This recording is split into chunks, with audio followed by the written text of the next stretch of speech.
I'd like to call this meeting to order of the Lindsay City Council. Can you take roll, please? Absolutely. Councilmember Velasquez. Here. Councilmember Watson is absent. Councilmember Cortez. Here. Mayor Pro Tem Salinas. Here. And Mayor Kimball is absent with notice. So is Councilmember Watson, with notice. The invocation will be by Pastor Josh Treadway of the Harvest Center Church.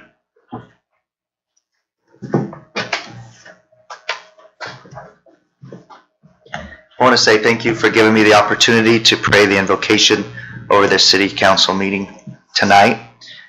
Can I just say a word before we start? I want to say what a privilege it is to be a resident and pastor in such a wonderful city that is full of such opportunity. 6 years ago, I came to this city to start a brand new church. I came with my wife and 2 children. And the city was inviting to us. The citizens were so nice to us. This weekend we will be celebrating our 6-year anniversary service and building dedication at our present location, which is 648 North Elmwood Avenue. The city and the people of Lindsay have been supportive of our endeavors. Over the past 6 years, we've changed locations 3 times because we needed a larger facility. And we now pastor a thriving church of nearly 80 members with vision to expand and vision to move forward in the near future. We recently moved our family to Lindsay in February when our new house was completed and are so happy to be a part of such an innovative and an inspiring city. We extend an invitation to all of the City Council members and public servants to join us at any of our celebration services this weekend.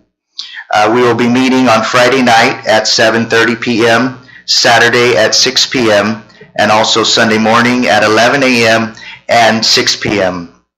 We would like to introduce you, if you come, to our congregation, and we would like to acknowledge you for your service. And we would like to thank you for all that you have done for our community. Thank you. Let's pray. Heavenly Father, we come to you tonight and we just thank you for the opportunity, Lord, that you have given us to serve in this community. We thank you for all that you have done for this city and what you're doing and what you're going to do. We thank you for the opportunity to serve along with great members, great neighbors, great teachers, great citizens in this community. We ask you, God, that you would bless these people who have given up their time and sacrifice to be public servants in this city. We ask that you would bless their homes and their families, their businesses, and everything that they do for their sacrifice. We pray, God, that you would touch this city and you would bless it. We pray, God, for peace. We ask that peace would be in our community, peace would be in our homes, in our families, and in our schools, that there would be peace neighbor to neighbor, peace amongst our churches, that we would see expansion and growth in all areas. We would pray, God, that as these city council members and as these public servants come to you and make decisions, that they would make them prayerfully, that they would follow you, God, and they would pray and ask for your wisdom. You said, if any man lack wisdom, ask and you would give it liberally. We pray at every decision that they would be thinking about the people that they are serving, and they would be thinking about what would be right for the community and what would be right for the citizens of this community. We ask, God, that you would be with our community, and Lord, let the expansion take place, and what is happening, let it continue to happen as our churches bind together and as our community members bind together. We pray that hope would expand in our community and around our people, and that the things that you are doing, Lord, would increase, and that our schools would increase, our population would increase, and your blessing would be upon us. We pray that these things would be done in your name, in Jesus' name. Amen. Thank you, Josh. Next is public comment. The public is... I'm sorry. Councilmember. The flag salute. Do the flag salute. Sorry. You would join me in the flag salute. Sorry. Salute. Pledge. I pledge allegiance to the flag of the United States of America and to the republic for which it stands, one nation, under God, indivisible, with liberty and justice for all. Thank you, Steve. Sure. And now public comment. The public is invited to comment on any subject under the jurisdiction of the Lindsay City Council, including agenda items other than noticed public hearings, Comments shall be limited to 3 minutes per person with 30 minutes overall for the entire comment period. Unless otherwise indicated by the mayor, participants speak and stand after clearly stating their name or the clerk. Is anybody with public comment? Good evening, ladies and gentlemen. My name is Eric Eugene Sinclair. Sinclair Television, KPH, Fox 26, LLC, Fresno. Sinclair Television, KBAK, Bakersfield, Channel 29. Sinclair Television, Las Vegas, Channel 3. Sinclair Cares, making our communities aware with Sinclair Cares. One of the things that I wanted to talk about was when I was younger, like around age 7, I believe. I was asked by a lot of organizations from around the United States, and they asked me for. I was given a helicopter by Sinclair Corporation, and this helicopter that I had was donated to an organization that since then has grown and multiplied and worth a lot of money, and I'm really glad to be a part of it. And my helicopter was I had everything taken out of it to be permitted to allow to have air medical ambulance, and this air ambulance was is now CalStar of California, and there's numerous bases all over California. And when I wanted to,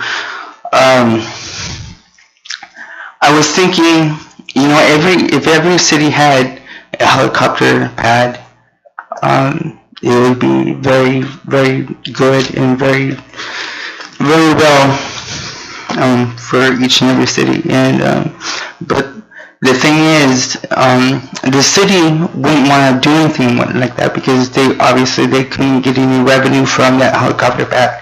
So it would have to be an outside organization putting up money and having that, put onto it. So like right now, people of CalStar, my name, Eric Eugene Sinclair, and I want to get together with whoever wants to be on board with this, putting a helicopter pad in every city that we can, so that we could help out as many people as we can. And another thing that I wanted to say was I'm voting no on Proposition 8. You're done with your 3 minutes. Okay, thank you. Anybody else? Public comment?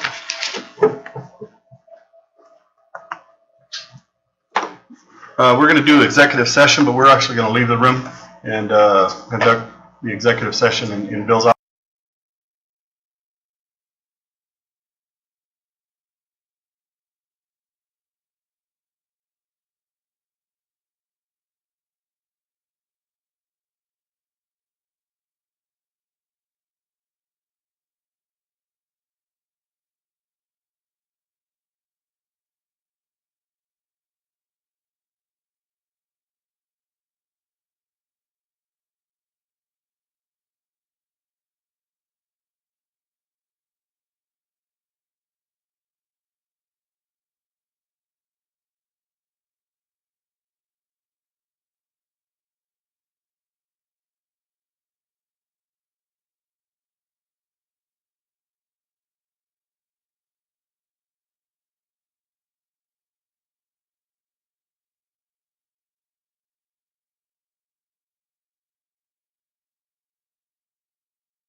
Upper Castle, right?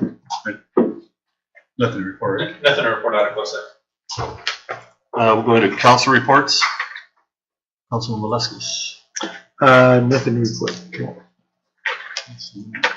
Just really short, just want to mention that the month of October is recognized as a Bully Prevention Month all throughout the nation. So just want to bring that up. And also at the end of the month, I believe it's October 23rd through the 31st, is Red Ribbon Week. So you guys will be seeing the schools and clubs doing a lot of activities and putting up red ribbons. And that this year the theme is Life's a Journey. So travel, something along that line. So just encouraging learners to do something positive with their lives and staying away from drugs. And also October is National Breast Cancer Awareness Month. That's it. All I have, attended the Menudo Pozole Cook-Off this weekend, and well attended, a lot of cars. They had a little rat rod and lowrider car show at the same time. I think Primo's Taco won both the Pozole and the Menudo, so I think they've won a couple years in a row, so they must have some good stuff. So that's all I have. So, student report. Hello, my name is Isla McCall. I'm Lindsay High School representative. Here are some of the events that have happened or will be happening at Lindsay High School very soon. So senior night for fall sports, tennis was October 2nd, volleyball is going to be October 17th, football and cheer is October 19th. A mini cheer camp is happening this week. LHS cheerleaders will be teaching younger ages dances to perform at Friday's halftime game. On October 10th, there will be a COS Career and Resource Fair to help students get a better understanding of COS and what they have to offer. On October 11th, it is Financial Aid Parent Night from 5:30 p.m. to 6:30 p.m. There's Fall Academic Awards Assembly on October 11th at Lindsay High School. The Porterville College will be hosting the Porterville College Transfer Fair at PC on October 15th. And then on October 17th, there is an Earth Academy module field trip open to all learners. And then the FAFSA and DREAM Act workshop is coming up very soon to help students with finances through college. Some of the athletic updates is on Saturday, October 6th, cross country had a Woodlight invitational meet. Boys and the girls performed really well. The next meet is Friday, October 12th against Roosevelt. For football, there will be a football game this Friday, October 12th against Farmersville. It's a home game. For volleyball, on October 4th, there was a girls volleyball game against Sierra Pacific, 3-0. The next game is on October 9th against Corcoran High School. For girls tennis, on October 4th, they played against Strathmore 8-1. The next game will be October 11th against Sierra Pacific. For girls golf, October 1st was there was a game against Strathmore High School. The next girls golf game is October 8th against Sierra Pacific at Sierra Pacific. That's an update of what is happening at Lindsay High School. Thank you. Staff reports. Staff is experiencing technical difficulties. I would ask council's permission to provide this a little later on in the evening.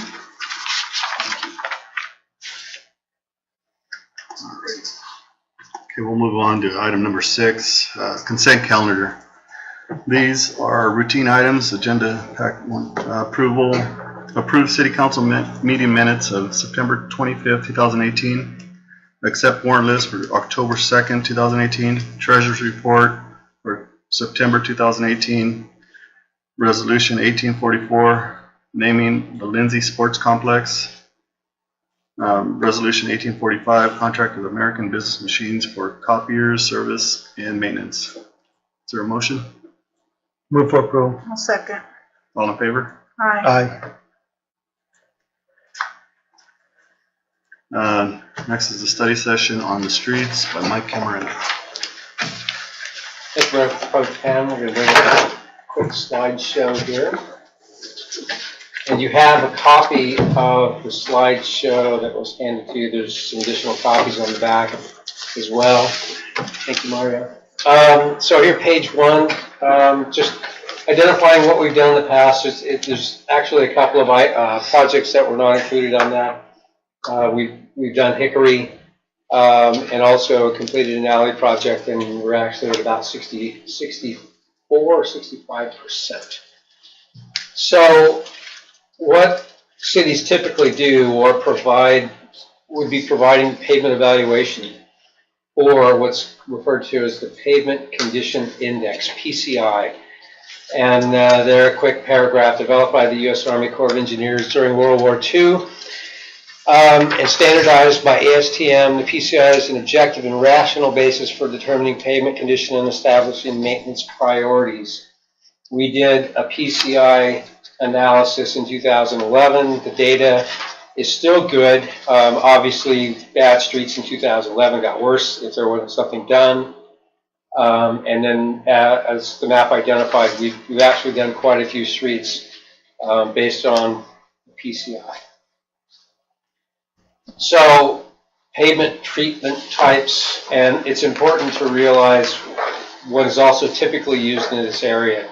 In some of the other slides, there are references to pavement treatments that could be done in different weather zones. You know, if it's extremely cold, we're not going to be considering some of those techniques versus Central California, Tulare County specific. We here experience cold weather, sometimes snow, but also hot weather. 110 degrees is not uncommon. And I think we broke some records this year as far as exceeding 100 degrees for an extended amount of time. But looking at the type of projects that we typically look at, maintenance versus alterations, or what we've been referring to in the past few years is rehabilitation. The maintenance, fog seals, slurry seals, chip seals, crack filling and sealing, and then pavement patching. And both of these categories are in order of cost. So simple maintenance, fog seals, and slurry seals are the most cost effective. Typically, we wouldn't classify or identify a small budget amount, so $50,000. That's a lot of money to put towards a project, but not if you're looking at fog seals or slurry seals. The contractors won't even look at us for $50,000. It's too small. It would cost them that to mobilize all the equipment and get materials here. The next step in terms of pavement treatment, alterations and rehabilitation, new construction, the reference there would typically not be, in these days, not be something we would entertain. New construction would be like an Autumn Hills subdivision or somebody developing a street within an area that a street didn't exist. So that's what we call new construction these days. What we have done, addition of new layers of asphalt, cape seals, micro-surfacing and thin overlays, hot milling and HMA, hot mix asphalt overlay, and then hot in-place recycling. By the way, any questions about any of these slides or categories, just stop me and I'll try and answer as best I can. So looking at the different pavement indexes and then the different types of treatments, you can see that over the course of 20 years, the identification of the different levels, that if your street is, say, 0 to 5 years, I think there's a little bit better slide coming up, but the newer streets, say 5 years or less, you're looking at fog seal, some type of slurry seal. You're getting into the more age the street has or the higher wear the street has. You get down from 1 to 6, full depth reclamation being what is being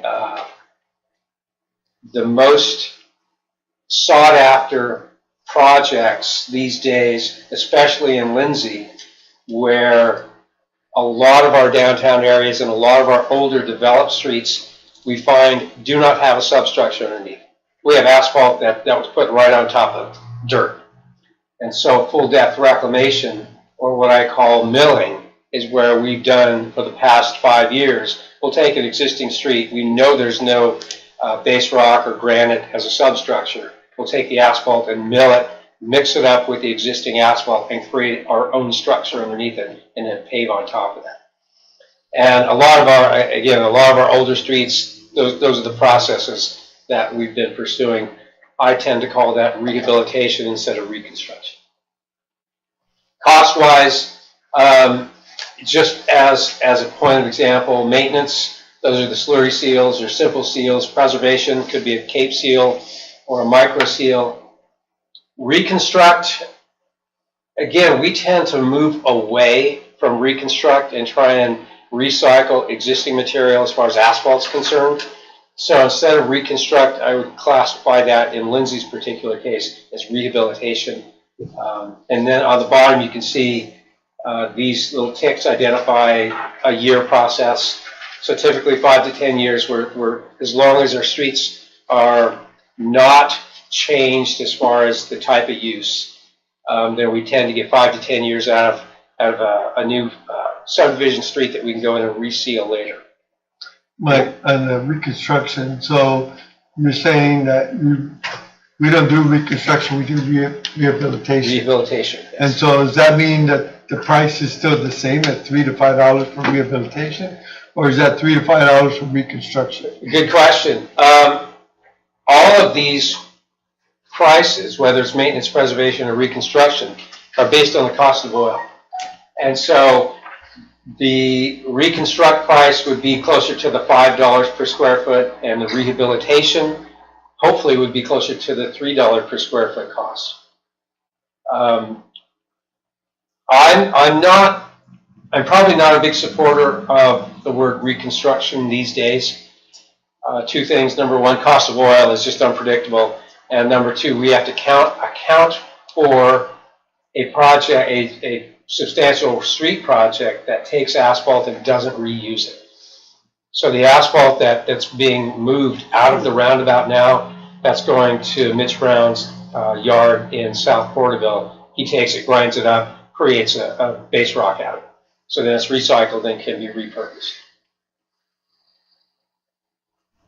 So this is the street list based on the 2019 and 2020 project list that council has seen and approved. This is just impossible to read because it's got so much information on it. But it gives us a basis to start the discussion. The next page identifies what was identified in the 2019 budget. Going back to this page, though, for comparison purposes, in this fiscal year, we've got these identified values that gives us what is projected to be a project number. When we look at 2019 in particular, that's where this value comes from, the remaining cash for optional projects. They're called optional because council, it's up to you whether you want to move forward on these projects that have been identified in the past, or you want to look at next year's list, which is also included here, or talk about other streets that are not identified on the list. So that's what we're here tonight, is to discuss street projects and council's direction. And I think we're going to bring up Google Earth as well, that if there are certain areas that you want to look at or ask questions about based on the list you have, then we can go to those particular areas.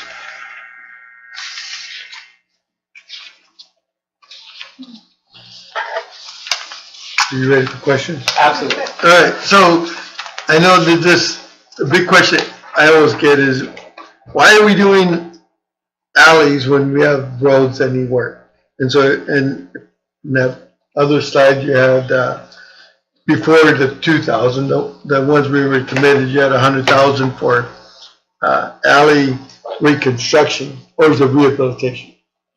It could be either, in an alley. Yeah. Part of the answer is that within the enterprise fund, there's an identified dollar value that goes specifically towards alleys and alleys only. And so that dollar value has been identified, and then it's a question of identifying which alley council wants to pursue. So the dollar value is 100,000, or is it? I think it's 50,000 and 50,000. There's 50,000 identified from the refuse enterprise account, and then there was a matching 50,000 from the street program to go into that. And so we've done that so that way we always have some alley work being done and not push everything to the streets. Correct. So that way, at least we get some rotation going on. And some of the reason behind that is the trash trucks that damage the alleys. Absolutely. The evolution of the trash truck, if we're all old enough to remember how trash used to be picked up manually, and those vehicles, and that's a good graphic I should have put on here. I don't think I have it on my machine. But the comparison is in those years when the manual collection used to take place, a trash truck was maybe, and I'm going to guess at this number, a 20 vehicle equivalent. So the weight of the trash truck putting stress on the streets was about equal to 20 vehicles. These days, you have complete automation. You look at the trash trucks going up and down the streets and in the alleys, they got 4 axles. So that's a 30,000 vehicle comparable equivalent. That's the impact trash trucks are making on the alleys now. And that's something we've had to evolve over time. Let's pick an alley, but we've had to change the design process because those vehicles are just so big. So the answer is yes. That's a huge impact on our alleys. We had talked about taking off the Foothill light. I'm just trying to eliminate what we had talked about. The Foothill light tower protection boxes. Right. So the Foothill light tower protection boxes, yes, we did. It's still there. What is the Foothill light tower protection boxes? It's building planters around 3 light towers that were intended to light up a soccer field with no funding and no participation by Lindsay Unified. It's a $45,000 removal from that line item, and we can put it into a different street. Is that council's desire to remove that? Or move it into a different year. We can. I could see doing that. But there's no need to do anything with it now. It's just, is it, Just for safety? It's an there are, each of those 3 light standards are in the middle of a parking area. So that was the intent, it's just to build a planter around that parking area to protect the existing light standard. So. and so light towers are never going to be used, or, Not in the immediate future, as we understand. It's still part of the city's property. It's just, they're not, the school district was supposed to energize them, right? And they're not doing it anytime soon, so. So they haven't been a hazard yet. They may not be a hazard in the foreseeable future. You could abandon that, revisit it later. You can postpone it till a later date. You can build it. So, I'd say to do it if they're gonna light them up. If they're not gonna light them up, I don't want it. There's something about the transform or the power that's available. the main panel was upgraded a few years back, and the conduit is in the ground. What's not there is just the wire and the connection, and then the final connection to the new panel and the light towers themselves.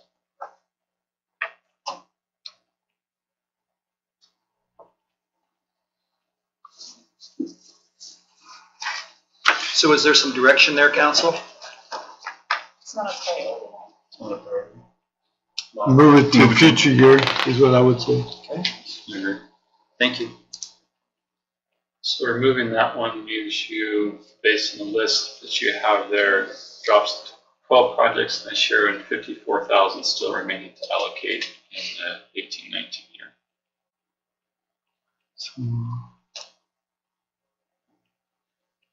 Shall we tell you what projects on 2018-19 we're suggesting we should do, or? Right, you can change all of these around. This was just giving you an idea based on what the money available this year, what projects would fall into that category. Also can change that. Well, like Tulare Road, we spent, I don't know how many millions of dollars on it, and you can see that it's starting to fail in certain areas. And if we don't keep it sealed, it's going to end up being like it used to be. And that's a pretty big corridor for For the town. 2 miles, yeah. So the first two, Tulare Road and downtown, I don't think we should change those two. I think those are two critical ones. You know, with the traffic we get from people coming in for the farmer's market, for instance, in the downtown, I think it's too important not to maintain that. We need to keep that attractive. And Tulare Road. I see that you also have Hermosa on that list, which is another major road coming into town, which are part of the list that I talked about with different people. So they were asked us to talk about five roads that you think were important to us or who we talked to. And so for me, you know, obviously Hermosa, Tulare Road, the main corridors coming in, especially coming into our school districts, with people coming in. Harvard is not on the 2019 list, but I know that Harvard Street in front of, I don't know what the name of the school is anymore. It used to be Garvey, but Reagan, in front of Reagan, I think that street is pretty bad. I drive on that one fairly often. That Foothill too. That'd be because Hermosa you're talking connect all about? the schools. No, it's Harvard from Honolulu all the way across to Tulare. Yeah, it's Harvard. North-south. North-south. So I think, I mean, I don't see that in the 2019 budget, but I do see it in 2020, right? Right, you have Harvard Street identified, and I apologize, I'm looking at this printout, and it's got the estimated value. It's correct in the first cell, but when you move over to the cell that adds all those up, they're all 295, so that's incorrect. But the Harvard Street on the 2020 page, so it identifies Harvard Street, and Is that going to, obviously, I'm guessing it's going to cover that area. well, there's been some change to the Harvard Avenue project. A couple of things have happened. Let's try to get bearings here. So Harvard Avenue is going to run from the bottom of Taos Hill here all the way down to Linmore. I guess I can scroll out down to here. That $150,000 estimate is only for this block. I think it's only for one block, and that's the one that's adjacent to NDS. Some previous estimates that I did looked at about $250,000 per block on Harvard Avenue, based on some numbers that we've done. How much? 250? $250,000 per block. Those are the big block. Yeah, so that would be Sierra View to Tulare Road down to Hermosa. That's a short block, yeah, and then you go there. One bit of change though that's happened, in fact, in the last week, in looking at our disinfection byproducts problem that is from treating surface water at our water treatment plant, which is right here. We had an option identified as to relocate our primary chlorination from the canal to the water plant as a short-term project that was identified. A longer-term project is that, and we've talked about this, is to install a dedicated pipeline from the water plant up to the water tank. And that would be going right down Harvard, intercepting one of the two pipes that goes up to the water tank. That is one of the considerations, even though it's not in the pavement index scoring, it's one of the considerations we do in Lindsay. What's the shape of our underground utilities? Is there something that we need to manage or take care of before we consider a major street project? In Harvard Avenue, that's a big question, especially now that we're looking at a potential long-term solution to the disinfection byproducts problem created by the water treatment plant. So that was a long answer to the Harvard question. Yeah, it was. But that's one of the So concerns. that's one of the things we've always said, I think on the council, is if we're going to tear up a road, let's make sure everything underneath the road, all the pipes, whether it's electrical or water or gas, whatever it is good. Because we don't want to we do a road and then later on have the gas company come and tear up our road by cutting squares all over it, right?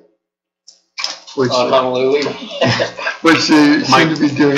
The difference between the Cape Seal or doing any of the other processes, if we were to go in and try to get a bearing on the cost to redo the pipes and redo everything underneath, what's the cost?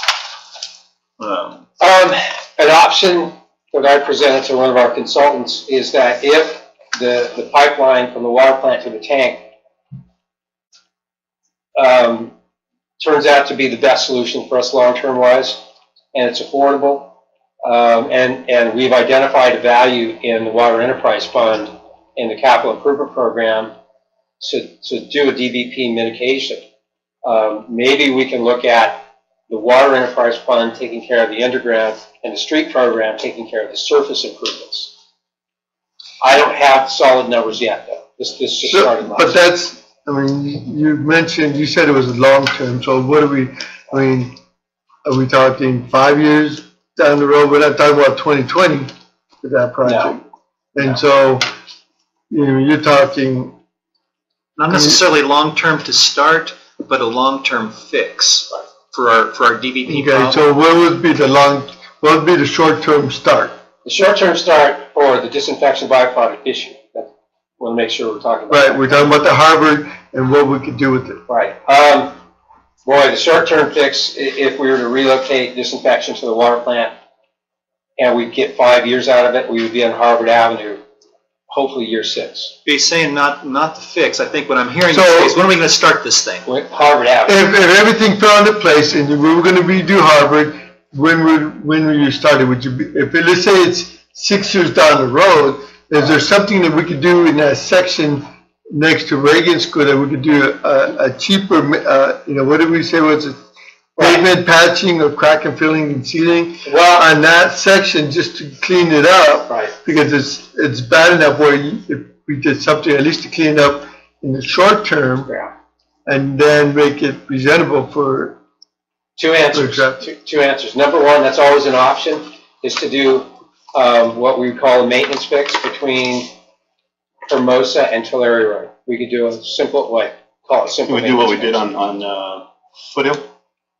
Possibly, Basically yes, the same? which was a cold mix overlay. The other potential is while we can look at the short-term fixes north of Hermosa, we can look at long-term fixes south. The plan is not to put any pipeline south of Hermosa. So Hermosa down to Honolulu, and then Honolulu down to Valencia, and then Valencia down to Linmore. Those are all wide open. We still want to look at the existing underground utilities, but we could start south and go north instead of trying to go north and deal with the NDS problem and come south. So those are options there. But going by Reagan School, I think is what I'm hearing is your concern. is really what I want to see done. Right. And Mike, that's where you are going to run the pipe. That, if it does, if the plans work out, then yes, it would go from Hermosa all the way up to But NDS, 5 or 6 years from now. potentially. When do we But 5 expect or a 6 cost years, estimate back what's on gonna it? happen with that street? I'm sorry. Let's ask, when do you expect a cost estimate back on that pipeline project? Well, I wouldn't expect it before the end of the month. But that's soon. Yeah. And you don't have a ballpark idea of what that pipeline is going to cost? The number I was talking with the consultant about last week, and again, these are just numbers considering the alignment, was about $750,000. Yeah, but What I don't know is it inclusive pipeline and surface street work? I think we're just doing, I mean, we're way off. I think that, I mean, you guys are talking about the big project that we really need to do at some point. But if we wait, if it's 4 years away that you were able to start this, 4 years more traffic on that piece in front of Reagan. Right. I mean, it's already bad. You know, 4 more years of traffic on that just gonna, I mean, 1 more year of traffic on that's gonna make it worse. I mean, I don't think you can wait 4 years or even a year to do something to that. even if you did that section, just kind of did some kind of chip seal on it, just to, I know it's not the long-term solution, but to me, I would want to see that as a short-term solution. What was the average on Foothill? It was gonna give us at least 5 years. Age is always dependent on use. And that section of Foothill, while it's in really good shape, I don't think it gets a whole lot of use. This Harvard section between Tulare and Hermosa gets a lot of use. But if council is supportive of moving forward with Cape Seal projects, we've got 3 identified. To increase square footage in that area, I think it's a number worth exploring. That's another corridor for the north-south, so I mean, I like that idea of doing that. Also major strikeout. It takes care of the east side of town, I guess. My thinking is always, we talked about attracting people to move into our community, and I had someone tell me one time that they drove around town just to see what kind of community, and they determined a community based on the care of the streets. And they said, if you're not taking care of your streets, then they're not sure they want to move here. And to me, I think it's important, at least that we have streets that are drivable, or at least make it presentable, at least. And then the long term, we're going to come back to it. But I think I really would push for the Reagan part to be done even, in 2019 if possible. I'd like to see that moved up to the 2019 projects. I'm not sure if 45,000 is enough to do that, because that's a project we just took out of Foothill Light Towers. And I don't know if 45,000 is enough to do from Hermosa to Tulare Road or not. That's a good question. It's just economy of scale. If we're going to have a contractor doing a Cape Seal and Tulare Road, which is a significant area, to add this block, it may be really affordable. I want to add some more to take off. Maybe what? Affordable. The ceiling of Ashland, Fraser, and Eastwood, just because of the amount of use on it. It's not, I've driven that a few times and don't see really any wear on it. Because if you don't live there, you don't drive it usually. That'd be my recommendation, to take that off and push it a year or something. And if we can get more of Harvard in that, More of a off of priority. that. Okay. I know the Vice Mayor's not going to talk about Orange Avenue because that's close to his house, but if you think about Orange Avenue, even right connecting to Tulare Road, that road is not just for that area. And if you bring that up, you can see that it's a feeder street to most of the housing that's north of them. So you're talking from Alameda south to Tulare, that one section. Right. Yeah. That section, I have a little electric car, and I don't drive it on that street because it falls apart and I have to go around and screw all the bolts back together. That's how bad that street. I'm doing this, trying to avoid, that's probably one of the worst, but I know that was one of the, I sent an email out to a few people, and that was one of the recommendations they thought of. And that is feeding into Tulare, so people are coming not only from this area, but from the neighborhood on that side, because the only other way to get to the high school is going over the hill, right? So you either go over the hill or you come down Tulare Road. That's the only way to get to those, actually to, 4 schools on that side of town, east of that area. So that's, to me, it's a heavy traffic area, road. We had talked about that also, but I was going to bring up a different part of it is Harvard Park. To be able to utilize Harvard Park would be having to fix Orange, because they need to transfer the water from Harvard Park out to the other reservoir or the other water basin.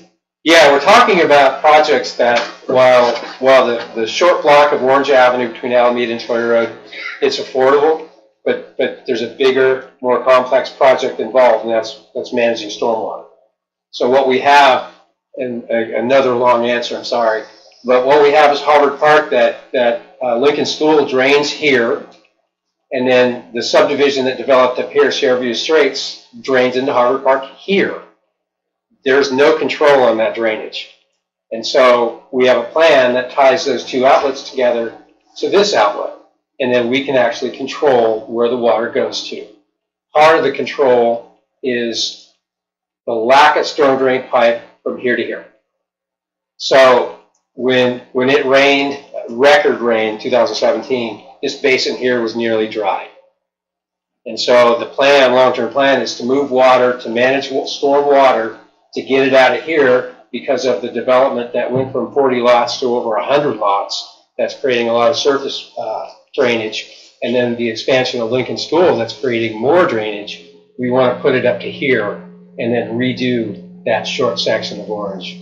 I'm sorry, that was a long answer. So there's already, you're saying there's already pipe covered from that From drain? Alameda, it is collected and it goes up to what I call the Bella Basin. So every time I try to get a street fix, you keep adding bigger projects to it. Can I pick a street? No. You're not gonna add a I will project to answer it? your question with another identification that in the sewer enterprise capital improvement program, the Orange Avenue project is identified. Okay. So unfortunately though, we've got to add a storm drain pipe in the underground, then we can redo the surface street. So where would that be on time-wise? We have to identify a funding source from the storm drain, and again, it's in the capital improvement program. I think it's about $150,000 to do this, the one section of pipe, and then take care of the surface project. So that's referencing the sewer enterprise funding, which there's no money identified for the capital improvements that are listed. So again, now we're talking about, I get the big picture and how we need to drain, get that water drain, but when is that big project is still, 5 years down the road, 6 years down the road, and do we keep something not maintained because we know we're gonna need to redo it again? So, and to me, if I have an ugly door and it's all cracked, I just paint it until I can afford to buy a new door. But I'm still gonna paint it, make it look nice, so when you come and visit me. Right? So to me, it's like, okay, what can we do to make it, usable and look nice until we can get a reconstruction? Maybe And I just want to my answer's too simplistic. kind of picking off what Steve is saying is, people try to buy nice houses in a nice place, and then the roads are not all there. I just want to throw out there that, like, where I live, the subdivision area, it's very nice right now, but just getting there, which for the newer subdivision, the street that I'm on, there's only one entrance, which is off Tulare and Maple. From Tulare till where the new houses start, it's horrible. From the new houses on, it's nice. And now we're getting a lot of use on it. So, and I know that's not on here, so, and I don't know if it'll ever get on here, but is it something that, like a case like that, we just bring it to your attention?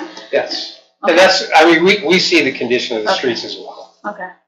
And so, but that's a perfect observation that, and the power of Google Earth here and I'll just, I don't know that our internet speed can keep up with it, but just looking back at, in 2005, there was nothing there. Right. And you bounce it up to 2018, and that's what we see. Yeah. So development happens, increase in traffic, and I'll use the Hummer vehicle as the prime example of an illegal vehicle on residential streets. It's over 10,000 pounds. It's not legal to be driving. This is the bigger ones. They're not legal to be driving on residential streets. They're too heavy. So council, if I may, Mike, going back to Orange, is there a cost-effective, short-term fix that we can do to that to make the road drivable? Well, there's always a solution. Is it cost effective? We'll explore it. Again, if we go back to economy of scale, if we can do something, a chip seal project or a cape seal project, that would buy us some years until we can identify a funding source.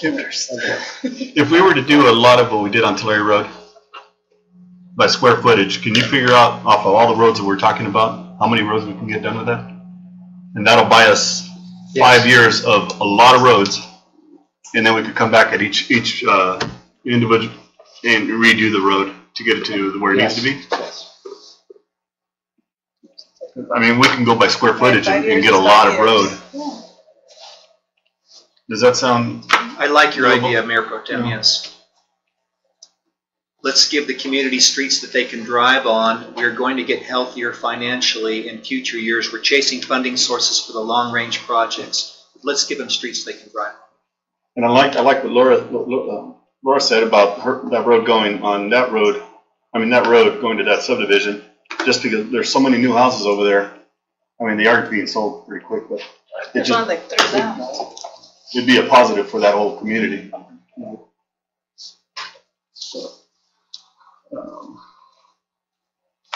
Those are, looking at the 5 priorities that we were asked to think about, those are the only other changes that I think, that I already know, we received Mirage Avenue is at the police department, right? Yeah, Right it's, here? it's the No, one block, one over this way. yeah, just north of the downtown area. Yeah, so that So was, that section is the City Hall. So it's this block right here. So from the library, you go north, it's that one bad section.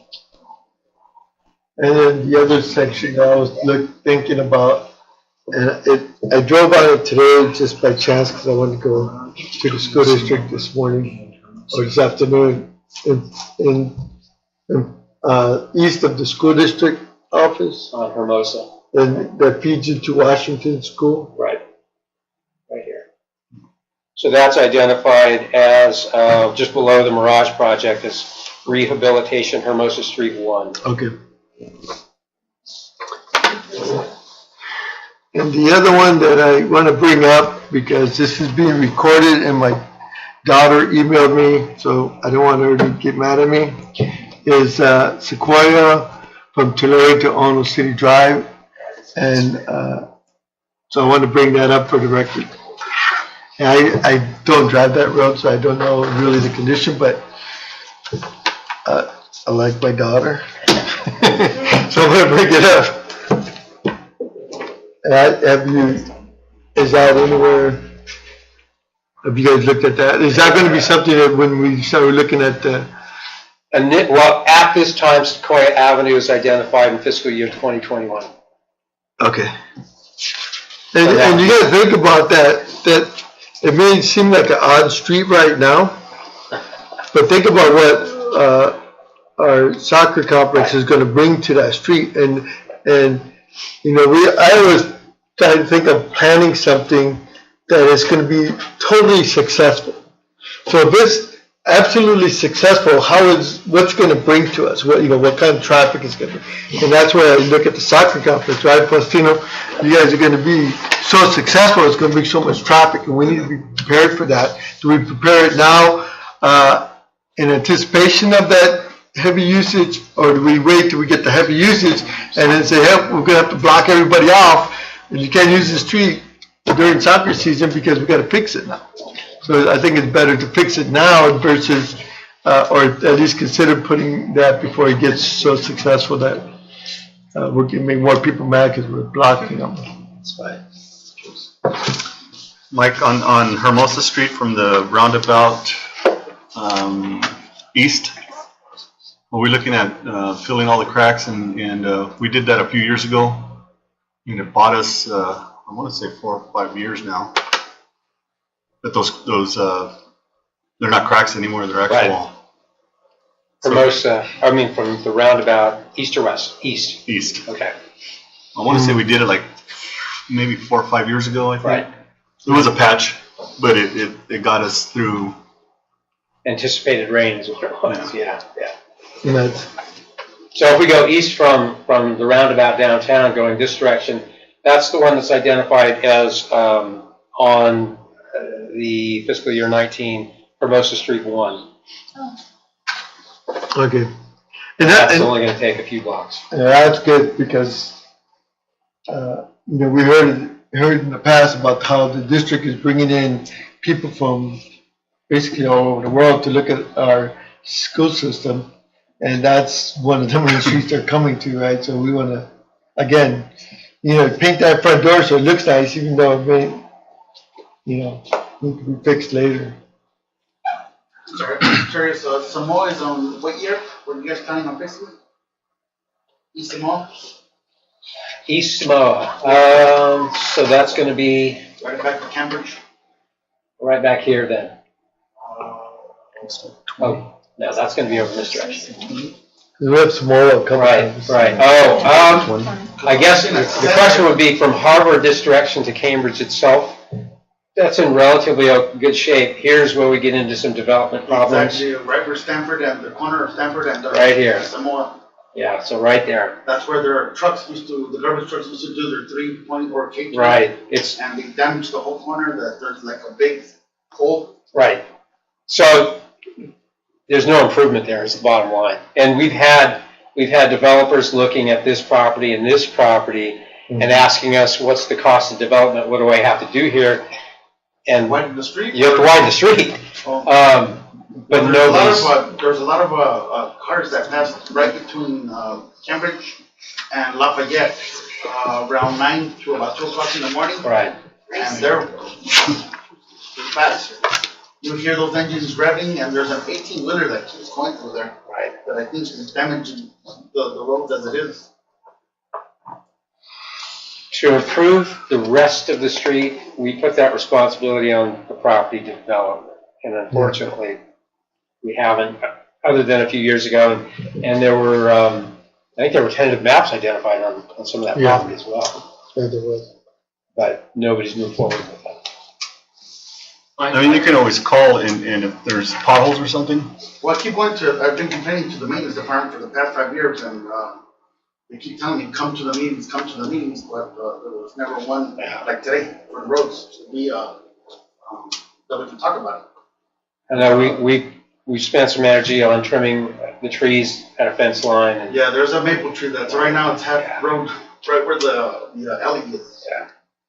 So, I mean, we can have them look at and see if we could at least fill the potholes for now. But you don't have to wait for a street meeting to come to a meeting and voice your opinion at any time. Oh, we can just do it anytime? Anytime you want. Wow, I thought it was. During That's what the public comment. Okay. You just come and tell us what you want to talk about. Anytime. I've been trying to keep pace Oh, I'm with sorry. all the different groups. No, not what's going on, but just keeping a list of the projects here. So let me run through the ones I've heard that you're talking about sooner rather than later.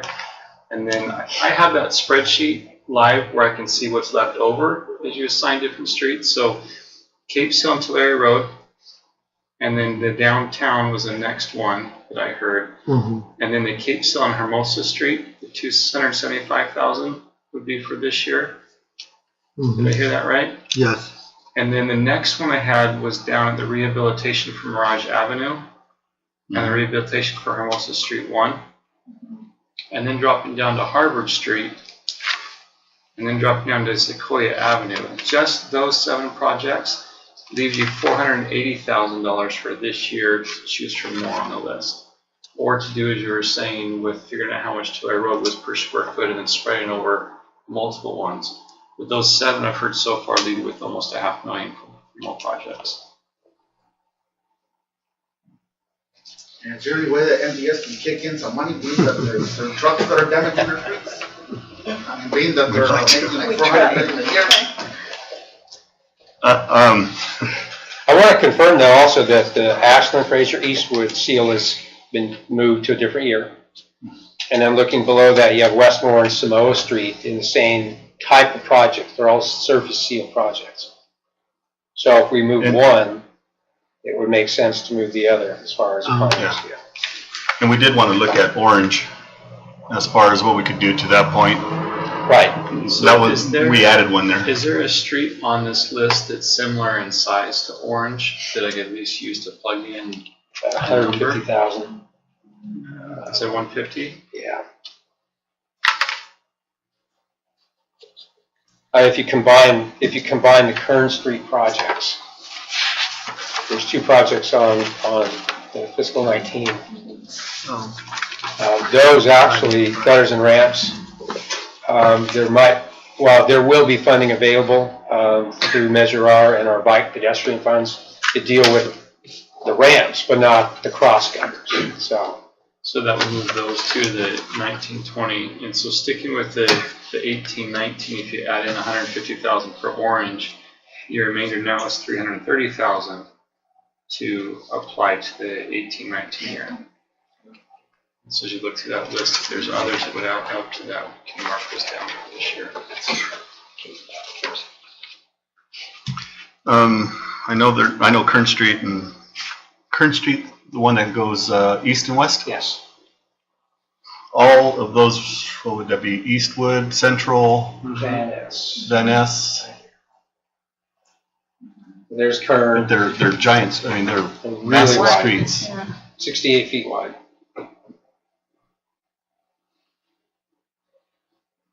Those are the type of projects that are perfect candidates for the rehabilitation process. So there's no subsurface structure below the existing asphalt. So we take a miller in there, grind it down, mix it up with the existing dirt material, create our own substructure, and pave over the top. It's the most expensive project that we have on our list, and as far as classifying it as rehabilitation.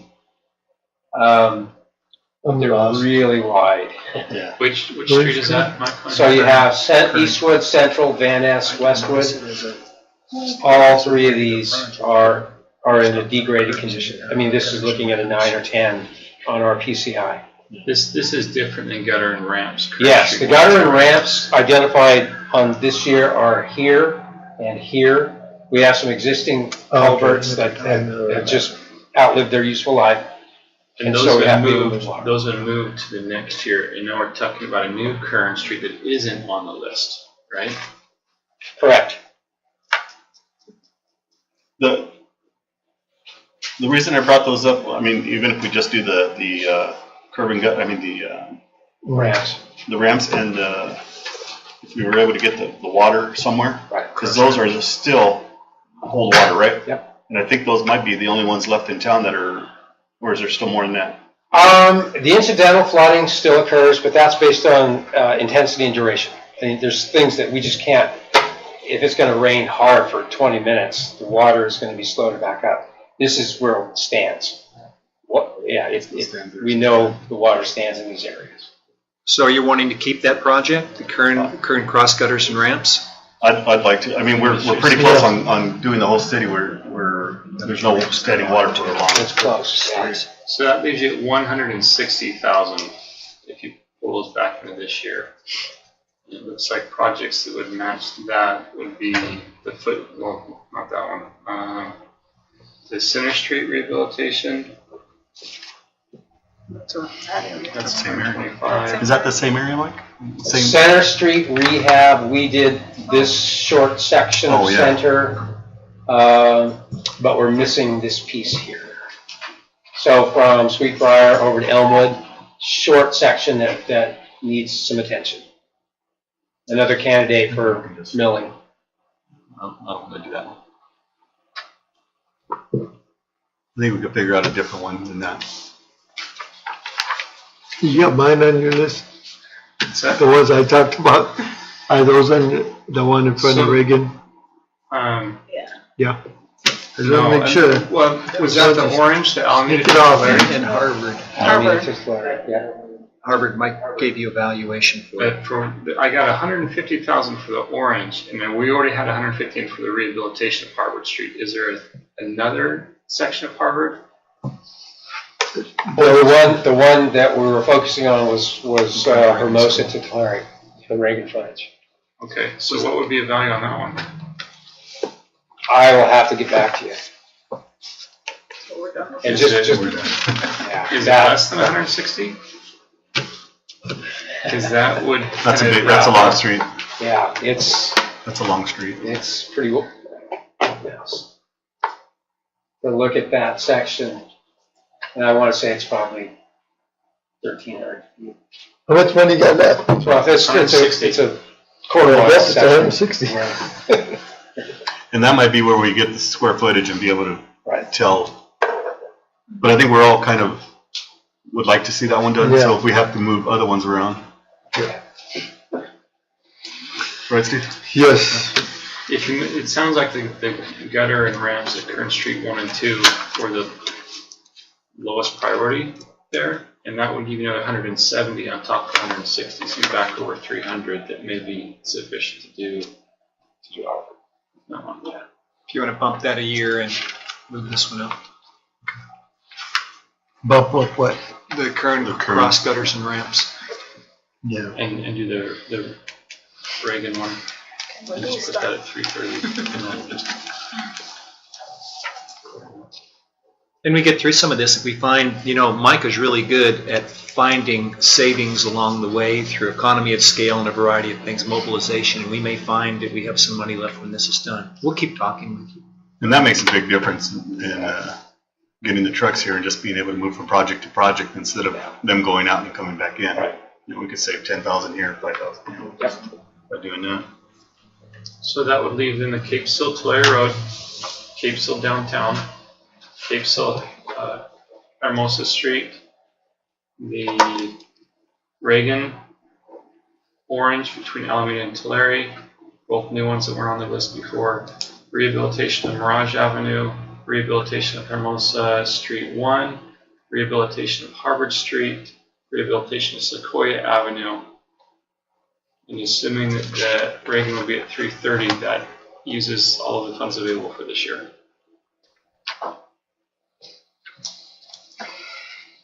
And if we were to get all of those streets on a list, a priority list, and because you never know what you're going to get into. So, I mean, if we're at a certain level where we're like, we just can't do anymore, can we rate them from all those that you're talking about? Sure. And then be able to pull one off at the bottom? Mayor Pro Tem, we'll do whatever you want. I like to get the worst one and then not be able to do it. So. Right. Okay. It's a great idea. Okay, good. So would you like to grade them at the next time that we meet and talk about streets? Grade them at that time, prioritize? Well, on this list, we didn't mention Maple at all. Is that something that's separate, or Maple, that? I have it on my list to put, again, it could be included as one of the Cape Seal projects, just based on square footage. And just Maple, not Ashen Maple? Maple from Tulare Road North. Okay. There's a section there Yeah, before just Ashen. that one section. Yeah. Okay.